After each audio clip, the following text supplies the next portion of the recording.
The Heart Sutra is a very, very important scripture for Buddhist schools and the Mahayana traditions.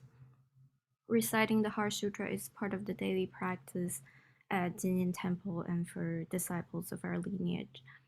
It's very convenient and powerful to have memorized a sacred text. Recitation practice makes the text become a part of you.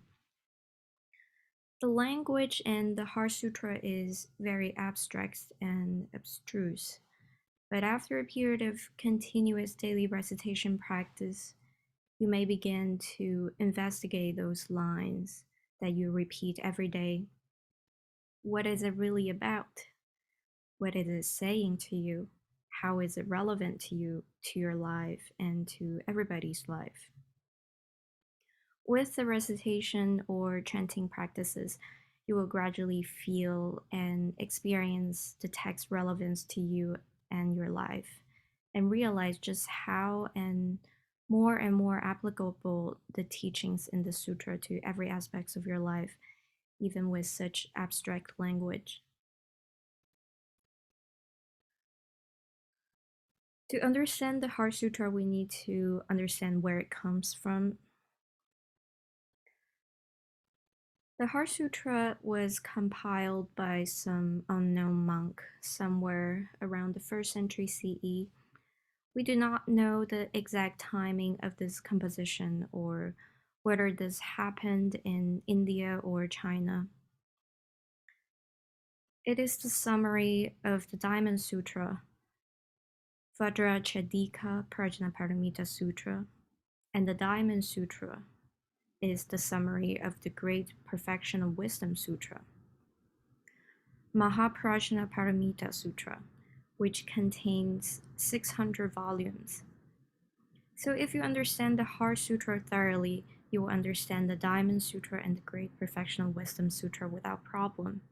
It really is the essence of Mahayana teachings on wisdom. All of these texts are under the genre called Prajñāpāramitāhṛdaya scriptures.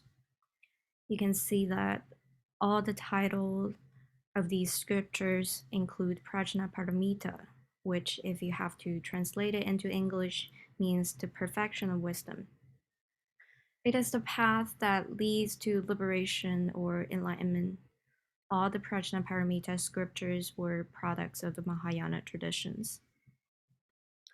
I mention this because these Prajñāpāramita texts very much represent the teachings of Mahayana Buddhism, which strongly emphasize the ideal of the Bodhisattva.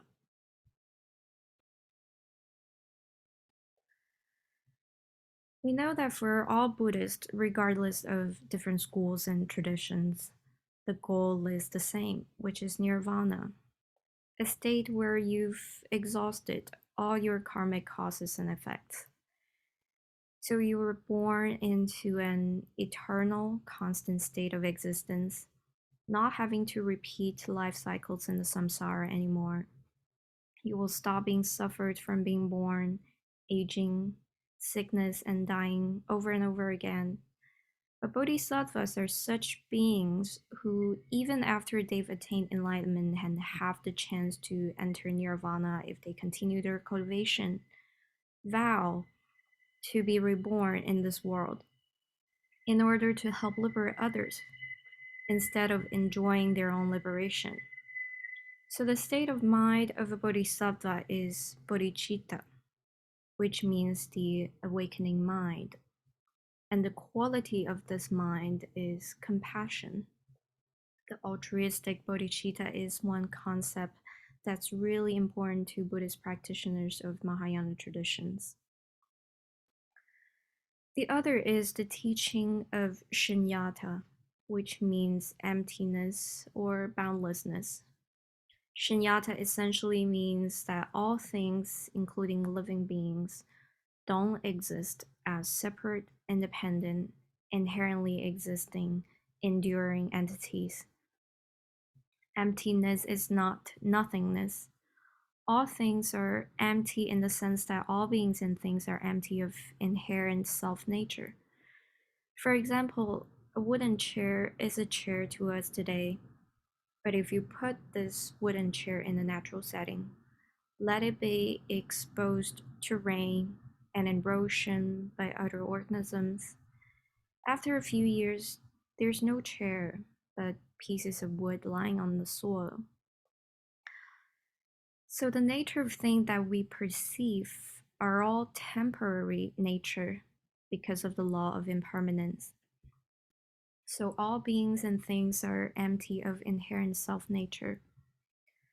When we go through the first part of the Heart Sutra line by line in this talk, you will notice how the concept of emptiness is really the core of this text and the core of the wisdom this text is trying to show.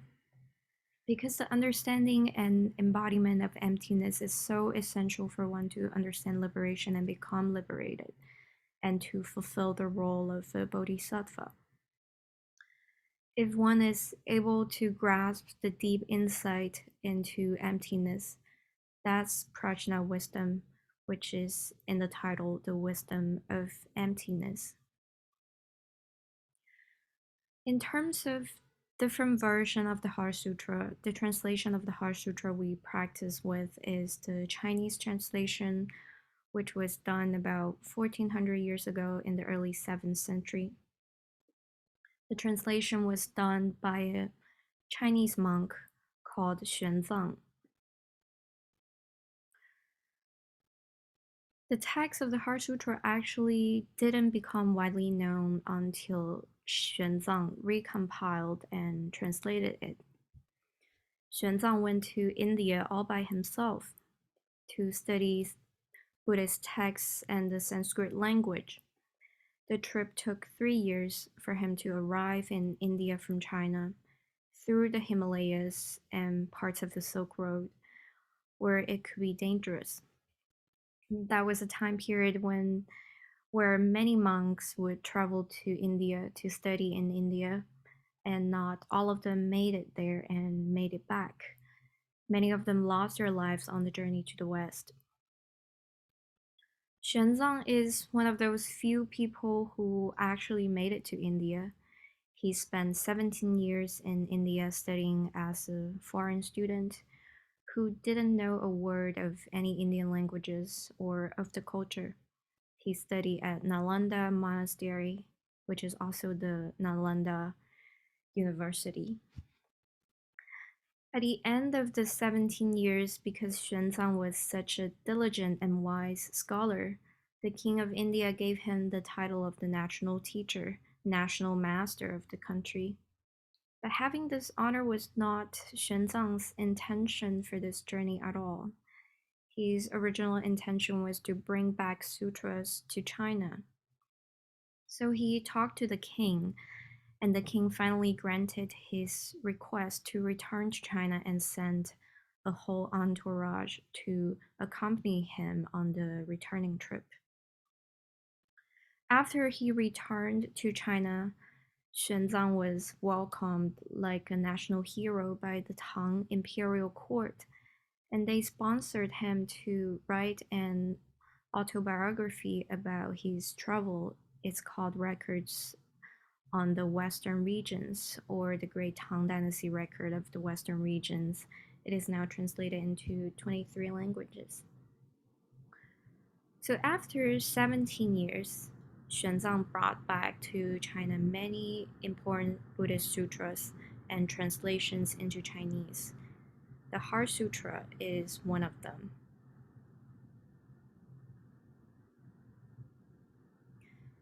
The Heart Sutra is a sutra, which means Buddhist scripture. It also contains 3 mantras, one at the end of each part. There are differences in how we practice with sutra and how we practice with mantras because of the differences in these 2 different forms of text. Some of you may have known that mantra is the divine utterance of an enlightened being. So only words spoken or sounds uttered by an enlightened being is considered a mantra. So it's not exactly the same as a model or principle. So, for enlightened beings, the sounds or words of them are not to be thoroughly understood before the practitioners become enlightened themselves. Therefore, whatever meanings or interpretations one may have, they wouldn't be truthful to the true meaning of the mantra, but would instead build up unnecessary filters or mental formations which become blockages for building connection with the divine through chanting the mantra. The Vedas, which is the oldest scripture of Hinduism, as well as Nada Yoga, which is an ancient Indian metaphysical school focusing on the original sounds of heaven and earth, they both address that the sounds that human beings utter with utmost sincerity produce in turn unparalleled energy with divine dynamism, which are more subtle and profound than when words are spoken in a deliberate manner by a mind that is distracted or tainted by mental attachment to definitive meanings of certain words. So a mantra is meant to be recited silently or out loud and is presented as possessing power either to effect change within the person reciting it or out in the world. In accordance with tradition, a mantra is not to be translated but only to be transliterated. That is, the sounds of the original Sanskrit words are conveyed through the letters of a new language. For practices using mantras, the pureness, sincerity, and clarity and emptiness of mind is the most important, while knowing the meaning of the mantra is optional. It really depends on what each being needs. If having an impression of the meaning doesn't create attachment to certain concepts in one's head, it wouldn't hurt to know the meaning as well.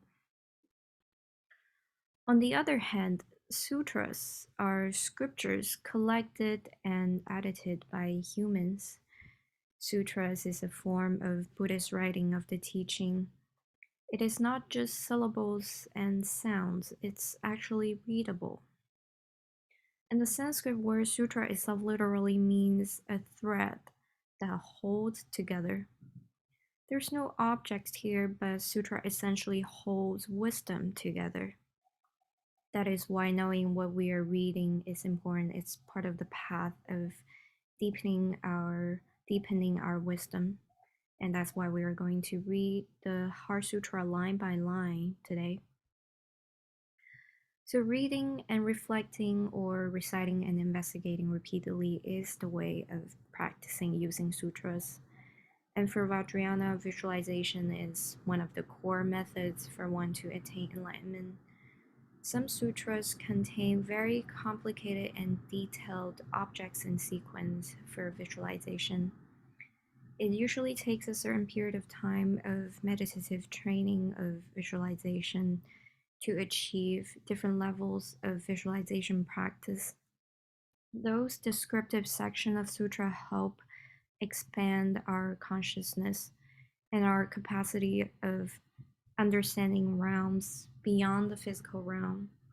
So that's another reason why one should study and understand the sutra in order to practice following the sutra.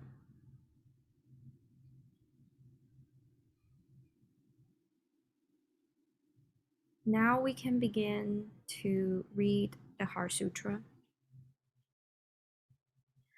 The title is Prajñāpāramitāhṛdaya, which is a compound of Prajna, Paramita, and Hridaya. The word Prajna can be a compound of pra and ja. Pra means supreme and unique. Jna means consciousness, understanding. Prajna means supreme and unique consciousness, supreme and unique understanding. So that is not referring to the intelligence of the world, it's about ultimate wisdom. Paramita carries two layers of meaning. By itself, paramita means perfection. The word is also a compound of parama and ita. Parama means the other shore as opposed to this shore where we are standing on. Ita means that which has arrived. So paramita means the person who has arrived on the other shore. And Prajñāpāramitāhṛdaya means if one follow and study and practice prajna, he would depart from this shore of conventional reality, this shore of suffering, crossing the water and get to that perfect shore, the other shore of enlightenment, the other shore of nirvana, which is free from dualism, free from suffering, free from mental defilements and their consequences. So this title is very comprehensive. It tells you that if you follow the Buddhist teaching, you will get to that shore of enlightenment. So the title is about an approach, but it is not simply about having faith in this approach for attaining enlightenment. It is not to impose faith on you, but with this approach, you have to study, to practice, to walk the path yourself, because no one else can do it for you. There's always this kind of attitudes in the Buddhist teachings or the Buddha that here's the approach or path and you can try it out yourself. If it works for you, that's great. If it doesn't, it's fine. Maybe not for now, it will be sometime in the future when the time is right.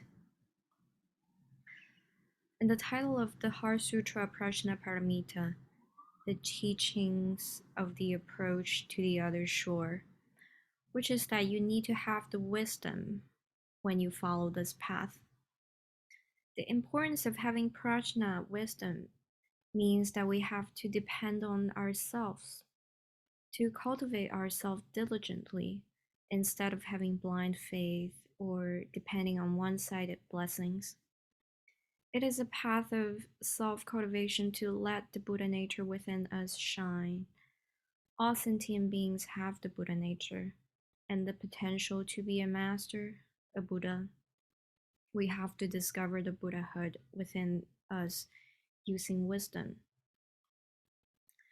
And why Xuanzang didn't translate the Prajñāpāramitāhṛdaya, the title, when we recite in Chinese, all the Prajñāpāramitāhṛdaya and Prajñāpāramita in the text are transliteration instead of translation. He could have translated it as the perfection of wisdom, but he chose not to. That's because prajna is not the conventional wisdom or worldly wisdom, which is temporary wisdom. Prajna is the wisdom that encompasses not only worldly wisdom, but also ultimate wisdom.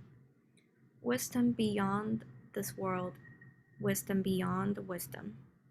There's no limit to this wisdom, and that's what's required for one to attain enlightenment. We have many, many wise people in this world, but few of them are enlightened because what they embody is conventional wisdom and intelligence. And there are those who are not able to discover their Buddha nature because of the misuse of wisdom. What is the use of high technology when what the world needs are amity, compassion, sheer joy, and equanimity? Prajna wisdom is altruistic wisdom, which includes not only this world, but beyond our world. It is the wisdom of compassion based on a motive of personal pursuit. It is the wisdom of Bodhisattva and Buddhas. The Prajñāpāramitāhṛdaya scriptures all teach something that includes wisdom and also beyond wisdom. That's why Xuanzang preserved the Sanskrit word of prajna, because wisdom and all the languages we have, the meaning is limited to the wisdom of this world.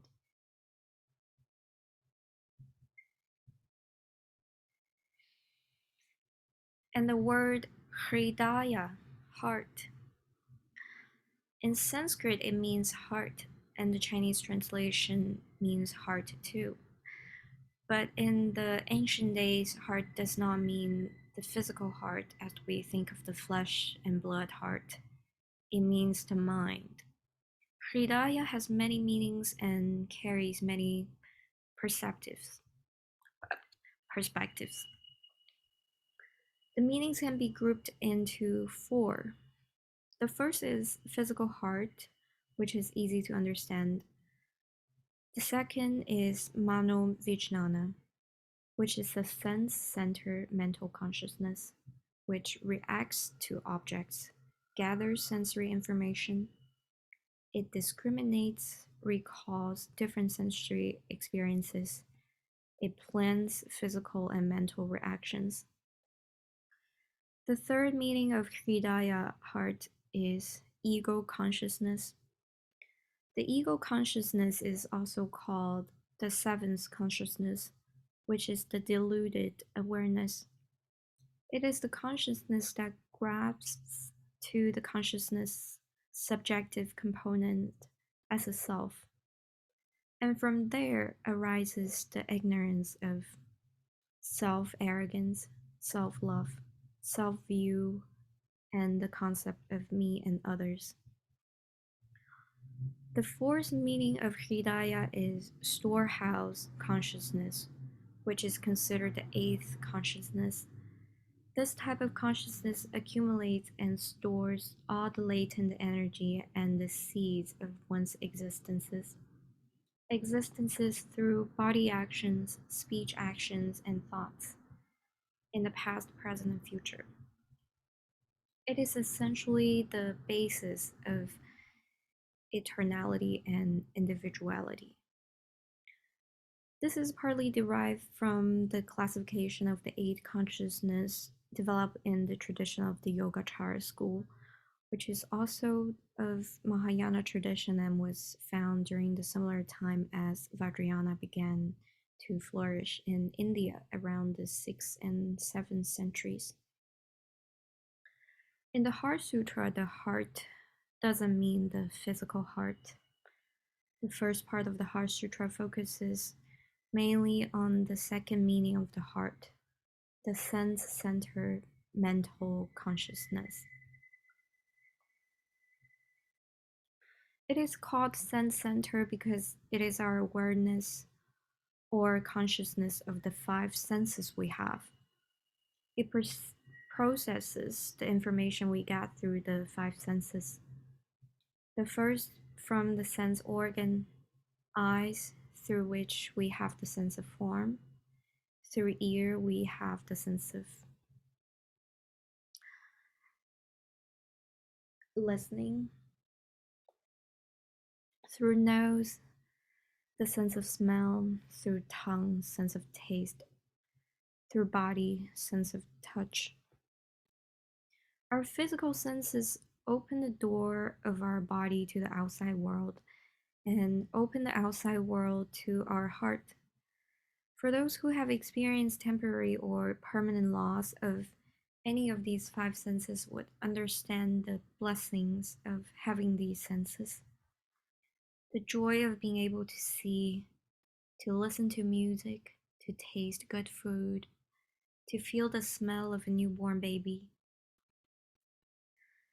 The state or version of our reality is defined by our sensory abilities. But we can easily take these senses we were born with for granted, and they become also the culprits for suffering. The culprits of all our actions.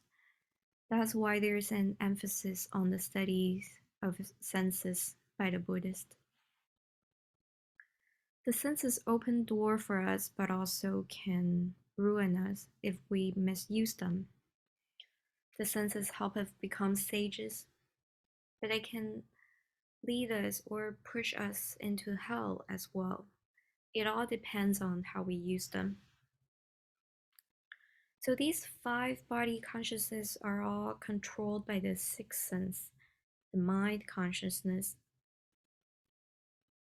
The body consciousness themselves can experience many things. The action through these physical senses are only momentary experiences, so nothing good or bad should be stored. But we attach to the good experiences.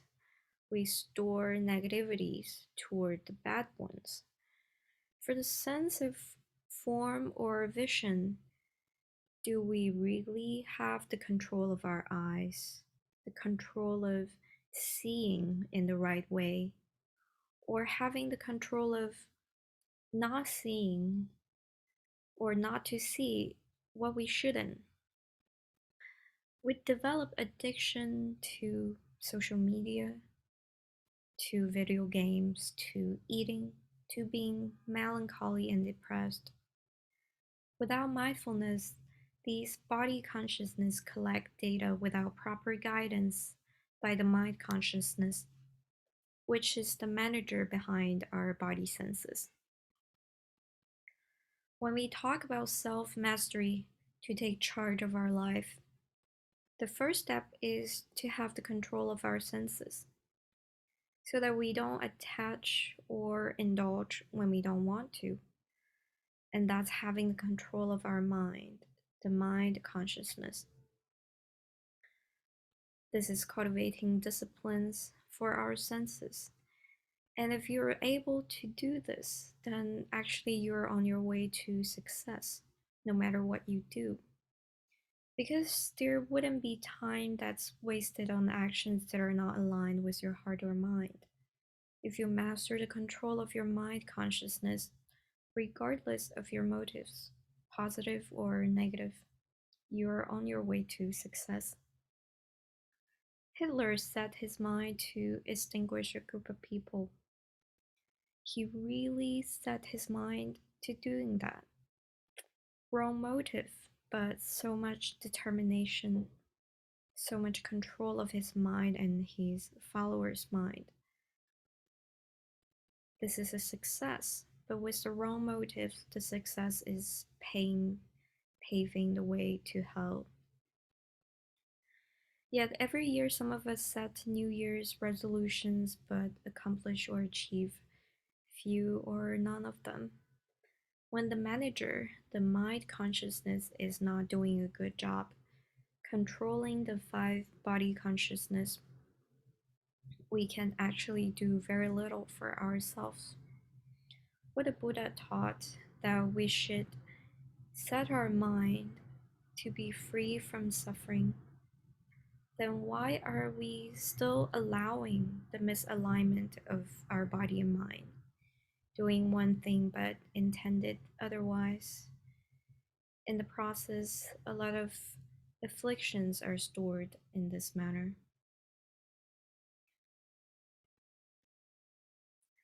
So the Hridaya heart in the title of Heart Sutra speaks about our consciousness, that we should set our mind to be free of mental defilement, free of jealousy, hatred, greediness, violence, disappointment, depression. It is about setting the attention, the determination. We often know how to set the goals, the destinations, but forget about setting the determination to get to where we want to be, the intention for our own destination. This would determine on our spiritual path if we are going the right way or we are having detours after detours. Hridaya also implies the expansion of the heart. Buddhas and Bodhisattvas are our examples to follow. They set themselves to liberate all sentient beings instead of just themselves. This is the practice of the expansion of the heart, that we don't discriminate, we don't form the separation of me and others. We don't choose who to help, we can have wisdom in choosing the ways and different approaches to help.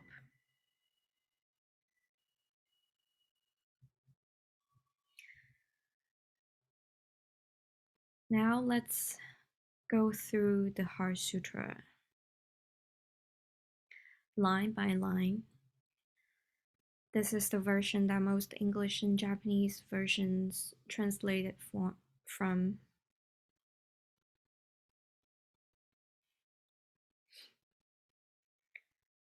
The Bodhisattva Avalokitesvara is the interlocutor of this text. However, his Sanskrit name implies not just specifically Avalokitesvara, as in the first line of this sutra, but can also be any bodhisattva who has clearly seen, investigated, and understood themselves and has attained enlightenment.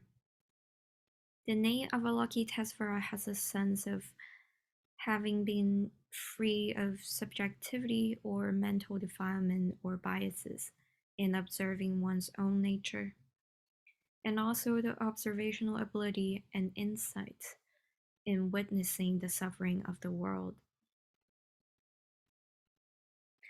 Line 2, deeply practicing Prajñāpāramitāhṛdaya. Earlier we've talked about Prajñāpāramitāhṛdaya, the perfection of wisdom. Why deeply here? It's talking about the degree of thoroughness of the Bodhisattva's practice. The effort we put into our practice and the pureness of our intention are on a spectrum. So is the effect of our practice. Line 3, suddenly realized the 5 aggregates are equally empty. Here it means he experientially recognized that all aspects of a human being, physical form, sensation, perception, mental formation, and consciousness are empty of inherent independent, enduring self-nature. The Sanskrit for this 5 aggregate is skandhas, which often serve as a shorthand for all of human experience and existence. Line 4 is referring to the effect of the experience of emptiness in all skandhas. So this is the beginning of the Heart Sutra, the Bodhisattva Avalokitesvara, while deeply practicing Prajñāpāramitāhṛdaya, suddenly realized the 5 aggregates are equally empty, freeing all suffering and misfortune. From line 5, the text is addressed to Shariputra. Shariputra is one of the Buddha's principal disciples, renowned for his ability to listen deeply to a teaching and then understand it fully. Similarly, with the exact identity of Avalokitesvara in line 1, whether or not Shariputra had the supreme ability is less important than seeing him as all diligent students of the Buddha's teaching. And the fact that in the context of this text, the Bodhisattva is addressing Shariputra and teaching him. But it doesn't mean that Shariputra doesn't understand these.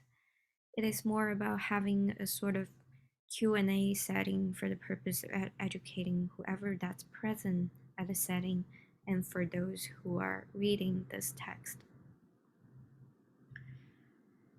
Then from line 6 to 10, Avalokitesvara explains form does not differ from emptiness. Emptiness does not differ from form. This list in line 10 comprises the five aggregates, which Avalokitesvara has realized are empty of self-nature. All aspects of our existence and experience as a human being are without boundary and without any inherent essence that can be grasped. This passage makes it clear that we should not therefore conceive of our manifestation as a human being as one thing, and emptiness as another thing, or actually grasp our identities, because everything that we think we are is temporary states. What is identity? Identity is labeling, it's reducing each being to certain attributes and separating beings from one another. Emptiness is not nothingness, it connotes boundlessness. That's why we would agree that within each one of us, there's a complete universe. Each being is essentially a cluster of energies in the state of flux. And from the perspectives of the physical world, all matters are made of energies. So form is emptiness, and emptiness is form, speaks about the same phenomenon of how Jesus is able to turn water into wine. This is not a miracle, but the reality itself. We might find this kind of phenomena unbelievable because we base our reality of the physical world on the physical world and only on the physical world, since reality is defined by the abilities of our senses. And what we might not be aware that our sensory abilities of the five sense organs and of the mind have limitless potential and can be developed and strengthened. Even for the state of enlightenment, there are different levels of enlightenment. Until you accomplish the highest one, you still can regress because of the level of enlightenment is not completely thoroughly developed. So it's still unstable. And then from line 11 to 15. Shariputra, all phenomena bears the mark of emptiness, no birth nor extinction, no defilement nor purity, no increasing nor decreasing. No birth nor extinction is to break our concept of time. The time we use is a man-made concept. In nature, there's no beginning and there's no end. For line 14, no defilement nor purity, no increasing nor decreasing. It speaks about the dualistic thinking we tend to have, and we also project the result of our dualistic thinking to others, even to other species. We personify animals and objects, for example. The Taoist sage Zhuangzi has said that the way, the Tao, is feces and urine. Some might find this disrespectful, but Zhuangzi holds the same view of seeing all things as equal through their empty nature, which carries no fixed nature or identities.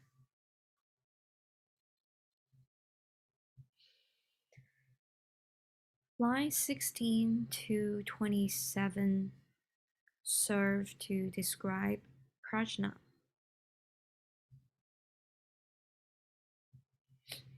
If we imagine Prajna wisdom with a body, like a human being, this being has no eye, no ear, no nose, no tongue, no body, and no mind, just embodying emptiness. But it's as real as how we are real. Then Prajna wisdom is the reality of life itself. This wisdom is emptiness because it is not the result of cause and effect. Prajna wisdom is being Prajna, is being Prajna wisdom. Its state is not subject to changes in the perceiver's sensory perceptions or mental formation. Therefore, it has a constant state. That's why Prajna is the ultimate wisdom. Line 21 to 24 explains karma, the law of cause and effect. Karma and causality is about dependent origination. If this arises, that arises. This not existing, that does not exist. This ceasing, that ceases. So in line 21 to 22, when there is ignorance, there has to be the seeds of ignorance. So if there's no seed, there won't be ignorance. Similarly, in line 23 to 24, if there is no rebirth, there won't be aging or death. Yet sentient beings celebrate birth, reject aging, and have fear of death. Yet within samsara, birth, aging, and death are all equal motions under the law of causality and dependent origination. Line 25 to 27 express the same idea of dependent origination. So you can see that this law applies to everything, to suffering, to wisdom, to the path to enlightenment. But the wisdom and attainment of liberation here, aren't these the rewards, the prize jewels of Buddhism? You might wonder if the text is saying that they don't exist either. But again, emptiness is not nothingness, but boundlessness. Although these lines aren't saying these experiences don't actually happen, it is just that we need to remember such experiences are also boundless. Even your physical body is mostly a mental construct, and the same is true of some insight one might get or some state of liberation they may experience. Such mental constructs aren't a problem in and of themselves, but the point is they aren't reality itself. If one actually attained the ultimate liberation, it would be such a state that no words can describe and no line of thought can encompass. So the teaching here is that we cannot conceptually grasp anything, who we are, what we experience, causation, Buddhist teachings and practices, even insights and liberation. And yet, if we wake up to what the Heart Sutra is teaching us, the rewards are beyond description. And moving on to line 28 to 37.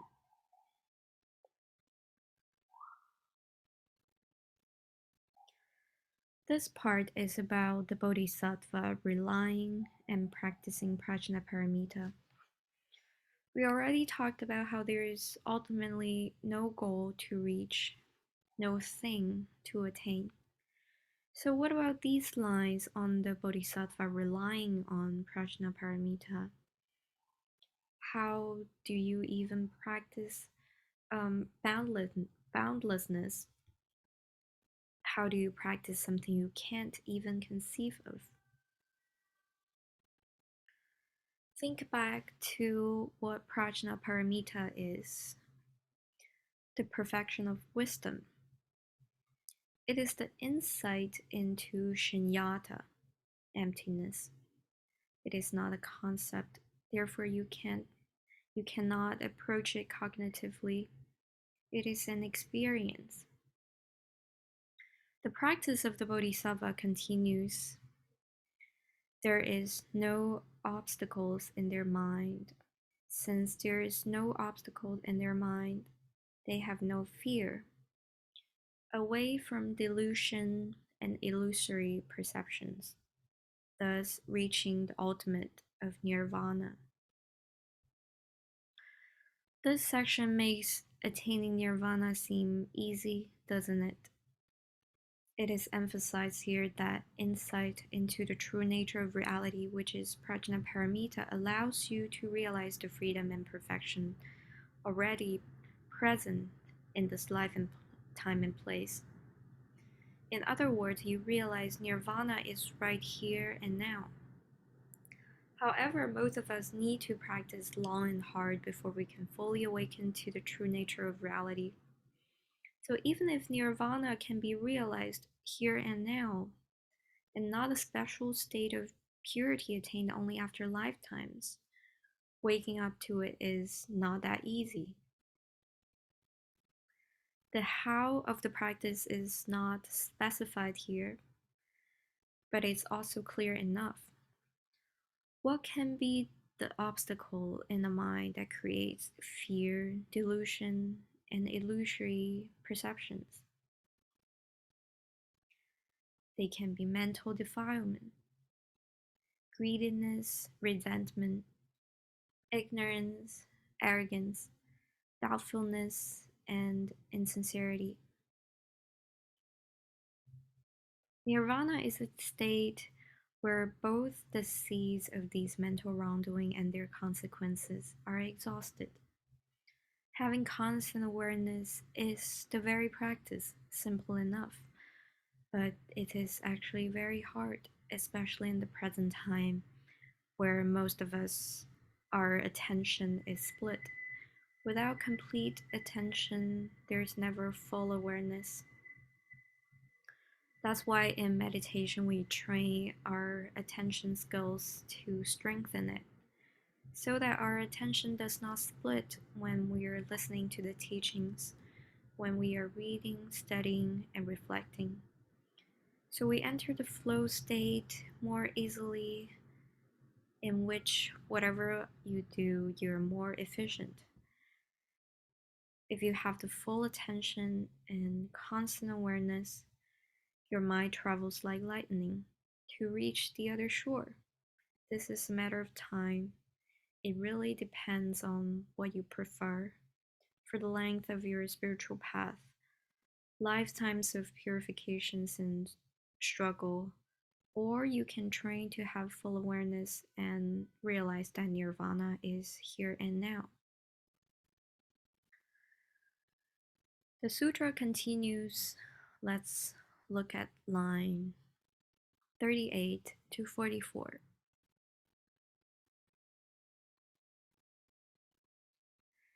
Here, the Heart Sutra is inviting us to approach Paramita as a mantra, as an invitation to open up to the ineffable, to that which is beyond the description, but is worthy of our awe and reverence. By repeatedly calling the Prajñāpāramitāhṛdaya to mind, cultivating the intention to align our lives with it, and aspiring to comprehend it, there is some kind of effect on us.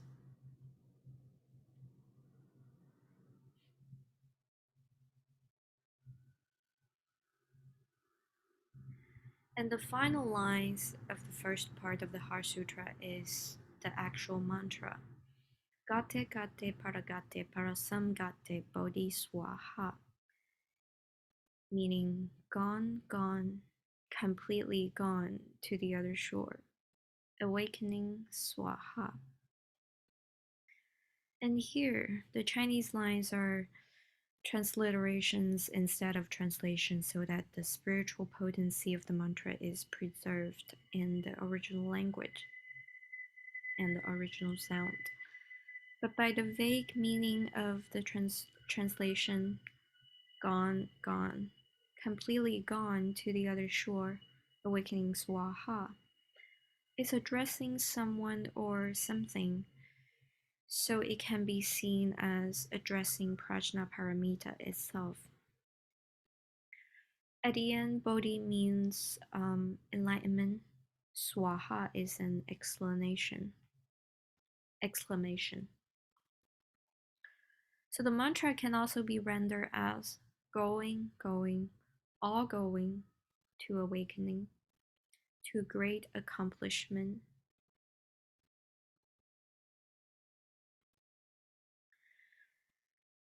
To conclude this talk, let's meditate on the chanting of this sutra.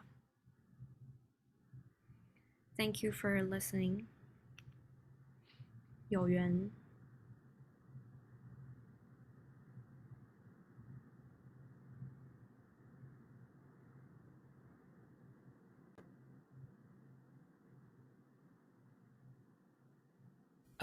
Prajñāpāramitāhṛdaya Sutram Nama sarva jinyaya Arya Valokiteshvara Bodhisattva Gambhiraya Prajñāpāramitāhṛdaya Chariyam Charamanobhya Valokayati Sma Pancha Skanda Damscha Swabhava Shunyam Pashyati Sma Iha Shariputra Rupam Shunyada Shunyadaiva Rupam na Pritak Shunyata Shunyataya na pritak rupam Yat rupam sa shunyata Ya shunyata tat rupam Ewan ewa vedana Samjunya samskara Vijnanani Iha Shariputra sarva Dharma Shunyata lakshana anutpanna aniruddha amala abhimala nonana paripurna tasma Shariputra shunyatayan narupam nabvedana nasamjunya nasamskara Na vijnanam na chachu shradra karana jihwa kaya manamsi na rupa shabda ganda rasa sparta buya dharma na chachu dadu yawana malo vijnana dadu Na abwidiya chayo yawana jaramaranam na jaramarana chayo na dukha samudaya nirodha marga na jinyanam na prapti Tasma apraptitva bodhisatranam prajñā paramitam ashradya viharati acitawarana nastitva atrasto vipariyasa atikrando nishtha nirvana triyatva Vastita Sarva Buddha Prajna Paramitam Ashurdiya Anudaram Samyak Sambodhin Api Sambuddha Tasma Chinyadabhiyam Prajñāpāramita Mahamantro Mahavidya Mantro Anudara Mantra Asama-sama Mantra Sarvatukha Prashamana Sadyam Amitiyatva Prajñāpāramitam Ukto Mantra Tatyatha gate parasangate bodhi swaha Iti Prajñāpāramitāhṛdaya Sutram Samaptam